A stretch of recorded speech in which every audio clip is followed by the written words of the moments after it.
Magandang buhay mga kanobela. Bago tayo magpatuloy, nais kong magpasalamat sa lahat ng nag-subscribe sa ating munting channel. At sa mga hindi pa nakapag-subscribe, kung maaari ay mag-subscribe na sa aking channel at pindutin ang notification bell para updated kayo sa bawat kabanata. Maaari rin kayong mag-like, comment, at e-share ang ating video para malaman din ng iba nating mga kanobela. Maraming salamat po. Ang ganti ng inapi, Kabanata 111 hanggang 115. Kabanata 111. Ngumiti si Qin Gang nang may paggalang at sinabi, Mr. Wade, salamat sa iyong mahusay na kabaitan sa pamilya Qin. Ngayon ay medyo nagmamadali, at huli na ang lahat para maghanda. Maaari ko bang imbitahan si Mr. Wade na pumunta sa pamilya Qin bukas? Mag-host ng isang piging sa bahay upang libangin ka ng personal, upang pasalamatan ka sa iyong mahusay na kabaitan. Hindi, may iba akong lakad. Malamig na umiling si Charlie, at sinabing, Today's affairs. I think you did more of good deeds. Ayokong maging masyadong public, understand? Nagulat si Qin Gang, at muling tumango. Naiintindihan ni Qin. Si Mr. Wade ay magiging kapaki-pakinabang sa pamilya Qin sa hinaharap. Pumunta ka lang sa pamilyang Qin. Pagkatapos magsalita, mabilis niyang iniabot ang isang gold-plated business card kung saan nakalagay ang personal mobile phone number niya. Kinuha ito ni Charlie nang hindi tumitingin. Tumalikod, at umalis kasama ang biyenan. At patuloy na pinagmamasdan ni Qin Gang ang pagkawala ng dalawa bago tumingin kay Steven at galit na sinabi, mula ngayon sa Ores Hill kapag nakita mo si Mr. Wade, yumuko ka ng may paggalang at kamustahin siya, at huwag mo na akong guguluhin muli. Sinabi ni Steven na naagrabyado. Hindi ko alam na ang pagpunta sa kalye upang bumili ng isang bagay ay maaaring makasakit sa isang master. Si Aoshu sa gilid ay nagngangalit ang kanyang mga ngipin habang pinagmamasdan ang pag-alis ni Charlie. Bagamat labis niyang hinahangaan si Charlie, halatang naaalala pa rin niya ang pagsipa ni Charlie sa kanya. Para sa isang mapagmataas na batang babae, ang ganitong uri ng bagay ay hindi mapapatawad. Napabuntong hininga si Qin Gang at inaliw siya. Girl, huwag kang gumanti kay Mr. Wade. Ngayon umaasa ang buong pamilya natin sa kanya. Makakatulong ba talaga siya? Bulong ni Steven. Pinagalitan siya ni Qin Gang. Kung magsalita ka ng walang kaparakan, babaliin ko ang paa mo. Umiling si Steven. Hindi na naglakas loob na magsalita pa. Mapait na tinapakan ni Aoshu ang kanyang mga paa. At sinabing, kilala ko si Dad. Hindi ko siya guguluhin. Ang isipin na masakit pa rin ang kanyang katawan. Nakaramdam siya ng galit at hindi komportable. Sayang naman, napabuntong hininga si Qin Gang, umiling-iling. Nagtatakang tanong ni Aoshu, sayang naman ang alin. Sumulyap si Qin Gang sa kanya at sinabing, sa kasamaang palad, may asawa na si Mr. Wade, kung wala sana, sa tingin ko kayong dalawa ay magiging mabuting magkaibigan. Dad, anong pinagsasabi mo? Hiyang-hiya at inis na inis si Aoshu. On the way back, gulat na gulat pa rin si Jacob. Ang marangal na Qin patriarch ay napakagalang sa kanyang live-in son-in-law. Charlie, totoo ba ang mga sinabi mo sa Qin Gang? Nag-alinlangan si Jacob na lalong nagiging sinungaling ang kanyang manugang. Humalakhak si Charlie at sinabing, It's half-truth, half-truth. Hindi lahat ng scammer mahilig maglaro. Pagkaraang marinig ito, nagulat si Jacob at napasigaw sa takot. Bastardo ka, ang lakas ng loob mong magsinungaling sa pamilya Qin, at nakatanggap ka ng ganoon kamahal na bracelet. Paano kung may makakita na tumalikod ito at ibunyag ito? Hindi ba nila sisirain ang bahay natin? Umiling si Charlie at sinabing, It's not a big deal. You can return the bracelet to them. There is a rule of law. Pwede pa ba nila akong patayin? Napabuntong hininga si Jacob, halatang nag-aalala siya, ngunit pagkatapos ng pag-iisip tungkol dito, walang ibang paraan. Sugal lang ang kaya niyang gawin. Siguro talagang effective ang quack trick ni Charlie. Pagka-uwi, pumasok si Charlie sa kwarto at kinuha ang bato ng kaligtasan at kayamanan, na natanggap niya mula kay Irvin Jones. At sa sandaling ito, biglang naramdaman ni Charlie na may tumago sa kanyang katawan mula sa bato. Biglang nakaramdam ng init si Charlie, at hindi komportable ang buong dibdib at tiyan. Di nagtagal, tumagaktak ang kanyang pawis, na may halong itim na dumi, ang lumabas mula sa kanyang katawan, at ang pakiramdam ay lubos na nakaka-relax. Kabanata 112. Maya-maya, naramdaman ni Charlie na may sumabog na enerhiya sa kanyang katawan na dumadaloy sa mga ugat. Ito ang aura. Nang muli niyang tingnan ang bato, nakita ni Charlie na ang bato ay may aura na, tulad ng isang ordinaryong bato. Si Charlie ang nagpatakbo ng cultivation method na nakatala sa 9 profound heavenly scriptures, at hindi siya nakakuha ng aura mula rito. Naibalik lang ni Charlie ang bato sa kanyang bulsa. Sa madaling salita, naramdaman niya na ang bagay na ito ay hindi pangkaraniwan. Ngunit dahil hindi niya ito mapag-aralan sa oras na ito, maaari lamang siyang maghintay hanggang sa mapabuti ang kanyang antas ng paglilinang. Nang naging malagkit ang buong katawan, nagmamadaling naligo si Charlie. Nang matapos siyang maligo ay lampas 5 ng hapon. Tinawag siya ni Claire. Sa telepono, sinabi ni Claire kay Charlie na tinatalakay niya ang mga detalye ng proyekto sa Emgrand Group. Ang BMW 760 na binago bilang 520 na binili ni Charlie para sa kanya ay pinaghihigpitan ngayon. Hindi siya pwedeng magmaneho at gusto niyang si Charlie ang magmaneho sa kanya ng 530 at sunduin siya sa Emgrand Group. Natural na obligado si Charlie na magsundo sa kanyang asawa. Kaya agad niyang hiningi sa matanda ang susi ng sasakyan, bumaba, at nagmaneho papunta sa Emgrand Group. Pagkadating sa kotse, kinuha ni Charlie ang kanyang cellphone at tinawagan si Claire. Hindi sumagot si Claire bagkus ay mabilis siyang nireplyan sa WeChat.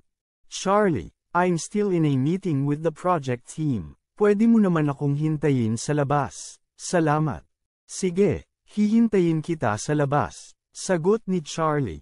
Pagkatapos sumagot ni Charlie kay Claire, naninigarilyo siya sa labas ng sasakyan habang naghihintay. Sa oras na ito, tinawag siya ni Doris, ang vice chairman ng Emgrand Group, at nagtanong, Mr. Wade, andito ka na ba sa Emgrand Group? Curious na tanong ni Charlie, paano mo nalaman? Sinabi ni Doris, nasa opisina ako, at nakita ko ang sasakyan mo. Itinaas ni Charlie ang kanyang ulo at sumulyap, pagkatapos ay ngumiti. Naghahanap ka ba ng gagawin?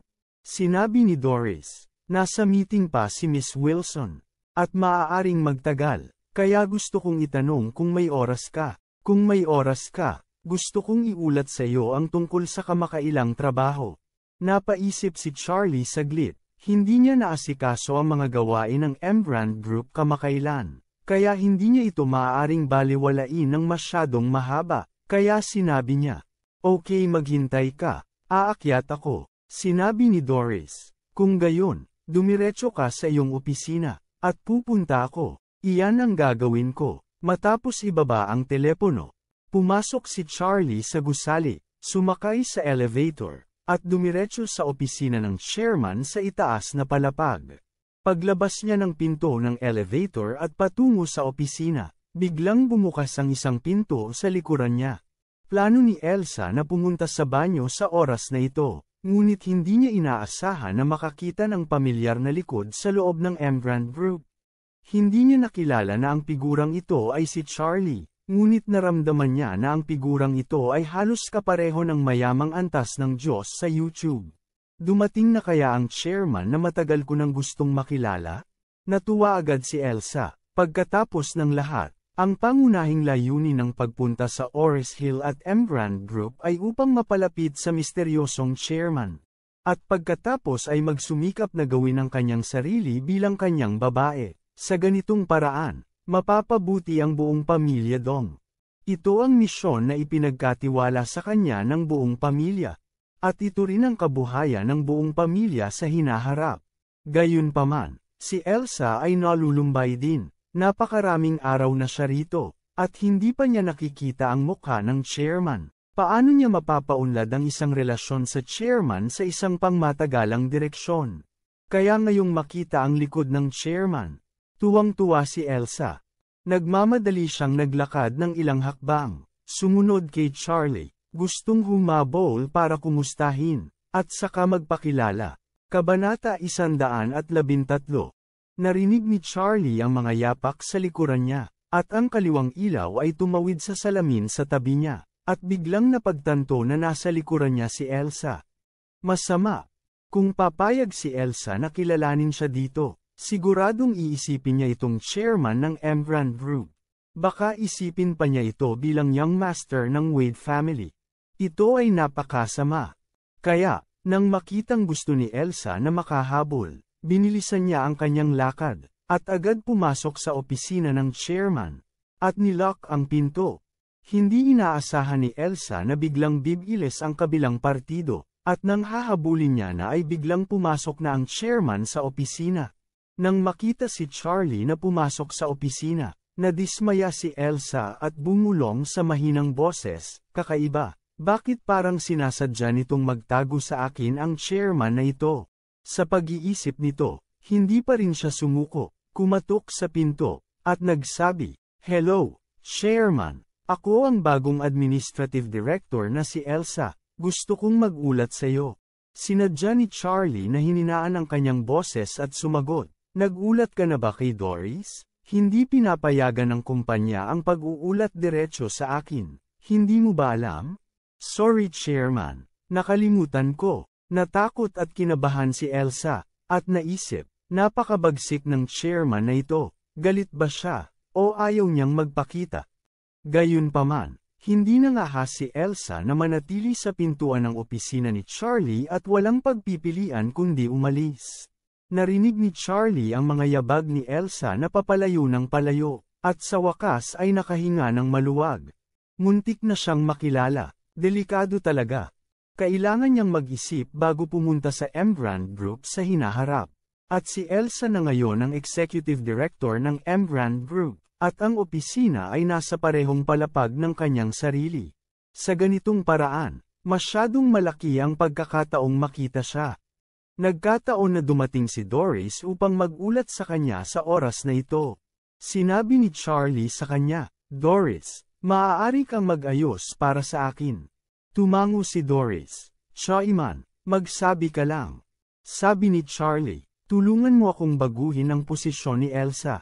Pagkatapos magsalita, nagtanong siya, "Sa ating kumpanya, anong posisyon ang hindi kailangang manatili sa opisina sa lahat ng oras?"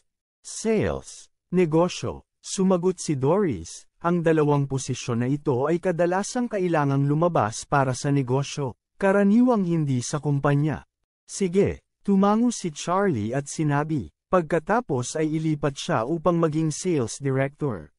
"Walang problema. Magsisimula akong mag-ayos pagbalik ako mamaya." Pumayag naman si Doris. Kasunod nito, tinalakay nina Doris at Charlie ang kamakailang sitwasyon ng kumpanya. Ngayon, nagsimula na ang bagong 6-star hotel project ng Embrand Group. Ang site ay matatagpuan sa paanan ng Tuwiten Mountain, na may magagandang tanawin at eleganteng kapaligiran. Matapos makumpleto ang hotel na ito, ito ang magiging unang 6 na bituin na hotel sa Ores Hill, na lubhang maluho. Ang negosyong may kinalaman sa hotel ay napakabagal na umunlad. Ito ay inaasahang makumpleto sa loob ng 2 taon at magagamit sa loob ng 2.5 taon. Sa panahong yon, ang kakayahan ng kita ng Embrand Group ay tataas sa isang bagong antas. Itinuro sa kanya ni Charlie, "Kung ang aking asawa ay gumagawa ng isang mahusay na trabaho at may kakayahan sa paglilibang, maaari kang maglaan ng mas maraming negosyo sa kanya." Agad na sinabi ni Doris, "Makakatiyak ka chairman, tiyak na gagawin ko." Nang makitang malapit nang matapos ang meeting, sinabi ni Charlie kay Doris, "Aalis na ako at papuntahin mo si Elsa sa iyong opisina ngayon. Sasamantalahin ko ang pagkakataon para makalabas." Mabilis na tumango si Doris, bumalik sa kanyang opisina, at tinawag si Elsa. Kabanata 114. Nang marinig na may kailangan si Doris sa kanya, pumunta agad si Elsa sa kanyang opisina. Sa oras na ito, mabilis na bumaba si Charlie. Pagkababa niya ay nakita niya si Claire na papalabas na may pagod na ekspresyon. Halatang pagod na pagod si Claire sa pakikipagtulungan, at walang magawang sinabi. Napakaraming bagay ngayon, masyado akong abala. Malungkot na tanong ni Charlie, dapat ko bang hatiin ang trabaho, o hindi mo lang gagawin? Hindi yon gagana, sabi ni Claire, hindi pa nagtagal mula nang ako ay naging direktor, at ang aking pundasyon ay hindi matatag. Kailangan kong magsumikap, kung hindi, siguradong papalitan ako ng pinsan ko. Sa pag-iisip kay Harold, hindi mapigilan ni Claire ang inis. Ang taong ito ay partikular na nakakainis. Palaging sumasalungat sa kanya, at palaging gustong gumawa ng mga bagay na nakakasakit sa iba at naglalagay sa kanila sa kawalan. Habang pauwi sa bahay, ipinikit ni Claire ang kanyang mga mata sa kotse, at si Charlie ay nakatuon sa pagmamaneho nang hindi siya iniistorbo. Sa sandaling ito, sa opisina ni Doris, ipinaalam ni Doris kay Elsa ang bagong appointment. Medyo nagulat si Elsa. Hindi pa nagtagal mula noong tinanggap niya ang trabaho bilang Chief Executive Officer. At ngayon ay ililipat na sa sales. Bakit? Ipinaliwanag sa kanya ni Doris, sa palagay ko ay napakahusay mo, at napakatalino mo para gumawa ng mga gawaing pang-administratibo sa kumpanya. At tiningnan ko ang iyong resume. Ang iyong mga pag-aaral sa universidad ay pamamahala sa negosyo at marketing. At ang mga benta ay ang pinakamahusay. Angkop para sa iyo ang posisyon, at ang mga benta ay mas mahalaga sa kumpanya. Kung gagawin mo ng maayos ang trabahong ito, magkakaroon ka ng magandang kinabukasan. Hindi nagsasalita ng kalokohan si Doris. Ang mga posisyon sa pagbebenta ay mas mahalaga kaysa sa administrasyon. Ang pagbebenta ay ang departamento kung saan talagang nagbabayad ang kumpanya. Ang administrasyon ay isang katiwala ng kumpanya, na siyang namamahala sa mga walang kabuluhang bagay. Si Elsa ay hindi masyadong nag-isip, ngunit sa halip ay naramdaman niya na kung magagawa niya ang isang mahusay na trabaho sa pagbebenta at magdadala ng aktwal na kita sa kumpanya, kung gayon ang chairman ng board ay dapat na mas bigyang pansin siya sa hinaharap. Kaya, ito ay isang magandang bagay para sa kanya.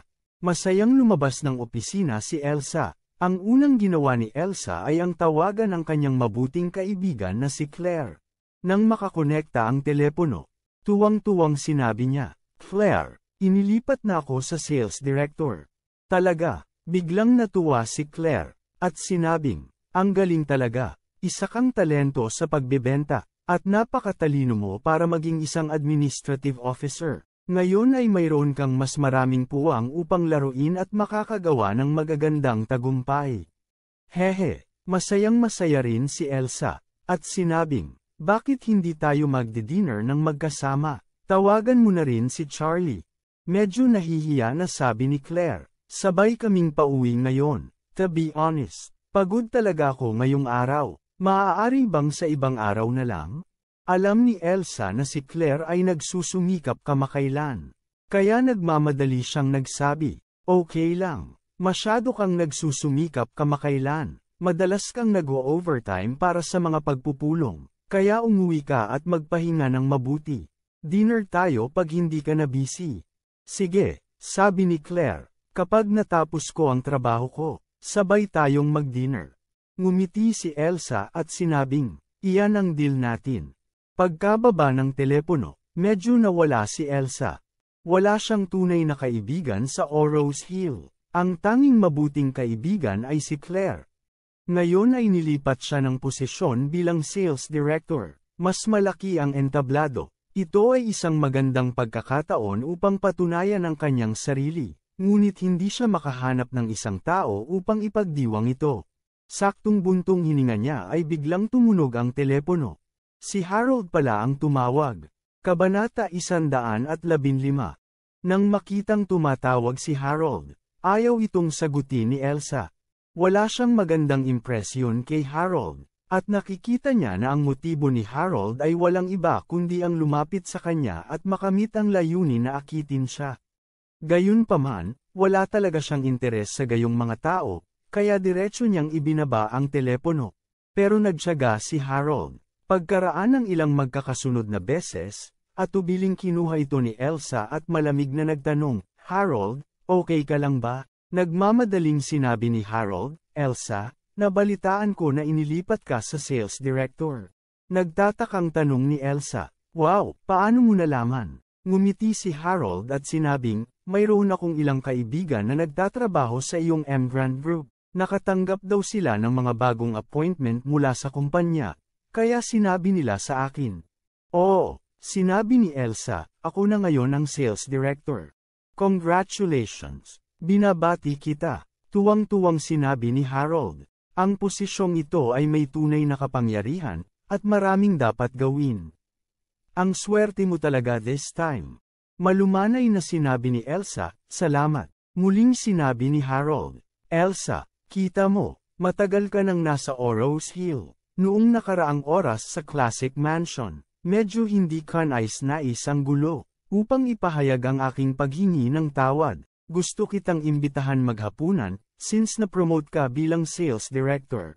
Ito ay isang masayang araw. Dapat itong ipagdiwang.